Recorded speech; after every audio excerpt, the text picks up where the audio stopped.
Greetings and welcome to this Random Insight. My name is Glenn Garnes with Village Connector Community, and I'm joined by Josh Silverstone of Aces Raise.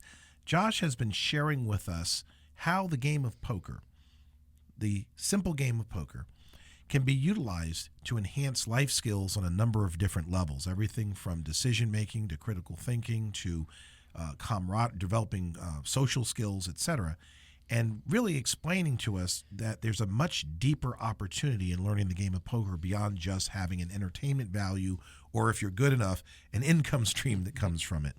So what we're going to talk about right now is how the game of poker can be used to teach critical thinking skills to high school students. So Josh, thanks again for sharing this particular Random Insight. Absolutely.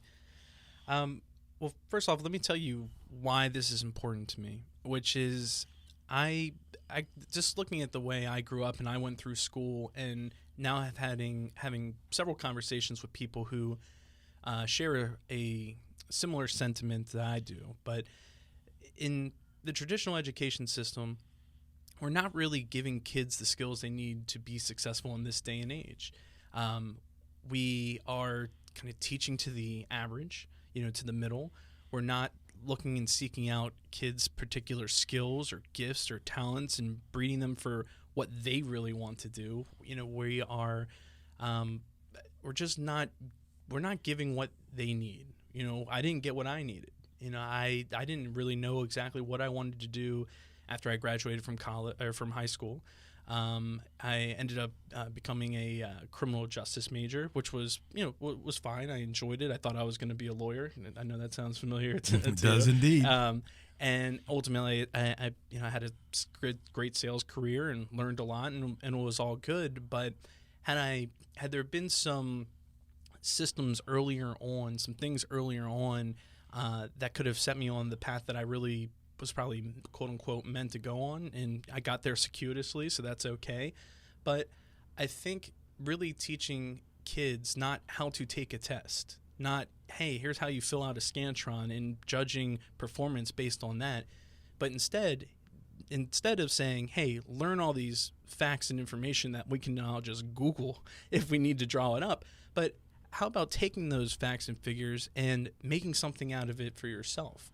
And that's really where the critical thinking component comes in. It's, thinking through things for yourself, really understanding the playing field of what's going on and the possibilities that are there. What if we taught those skills earlier on, and how would that help kids that are in a point in time where you're making some pretty big life decisions and you're not really sure what you do? It's sort of, well, what are a couple options I see in front of me? Maybe you have one or two, and okay, well, this seems the lesser of the two evils. I'm going to go this route. And maybe some kids know, but a great deal, I don't know whether it's more than half, I would venture to say it probably is, just sort of choose what is possible at the time, but haven't really have a process for thinking it out for themselves. So where within the game of poker does the participant enhance their ability to make good decisions through critical thinking?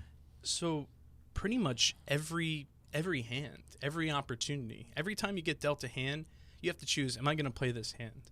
So right there, that's your first decision. You're also watching what other people are doing, and once you get good at the game, once you develop some of your poker skills, you're looking at, okay, what are my opponents doing? Well, based on what they're doing, maybe I'm going to do something different. So for me, I've been playing poker. Really, I learned the game from a really early age when I was 2 or 3. I was no poker prodigy by any stretch of the imagination, but I developed my skills over time. And so now it's, if I have a certain hand, doesn't matter what it is, depending on my opponent, I might play the same hand the complete opposite way. And that's all, again, what are they going to do? How do I think they're going to respond to me? And that will change my bet sizing. Every decision I make in any situation is all based on that current situation. So, yeah, there's a degree of being very mindful, being cognizant of what's going on. And then, which I think we'll talk about a little bit later, the really calculated risk equation that kind of comes into the factor, where you look at things in terms of math, in terms of probability, in terms of likelihood, risk, and reward. And really, you can factor, and people ask a lot, did I make the right decision?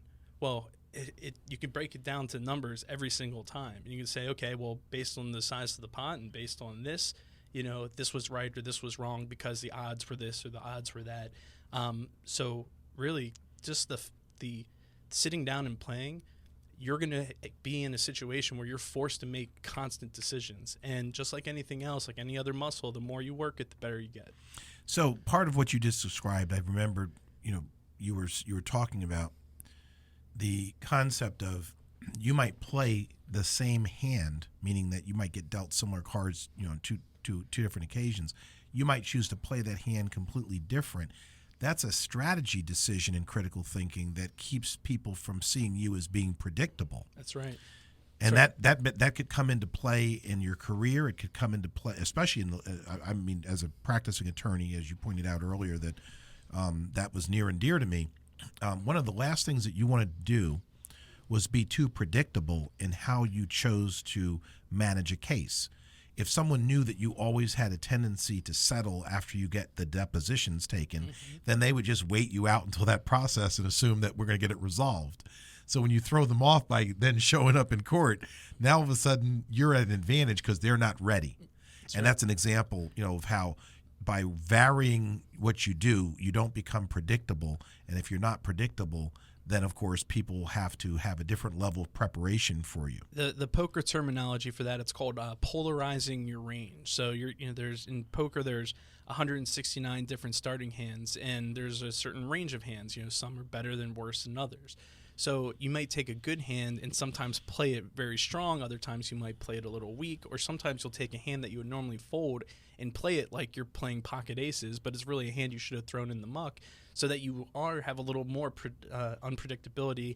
Again, assuming the players at the table are observant and watching what you do. So again, that's where it's playing that way may not matter if they're only focused on what they're doing. So that's where being able to really understand the person sitting across the table from you comes into play. It's very important. Wow, there is so much in this concept of the game of poker that most people don't stop to appreciate. That's why it's important to be mindful and to see the deeper meaning in some of these things. And that's why we do these random insights, because it's designed to get you to think deeper about something that would normally just be a passing thought for you. And I want to thank you for joining us and sharing this random insight, Josh. It's been an important one. They've all been important. I'm learning something in each one, so this has been fantastic. But I want to thank you for joining us. Thank you. If you would like to get connected to Josh, be sure to look in the subject matter expert directory for this category, and you'll be able to find his profile. And I encourage you to get connected to Josh because he can be a wealth of information to you. So I want to thank you for joining us for this random insight. On behalf of Josh Silverstone, this is Glenn Garnes with Village Connector Community.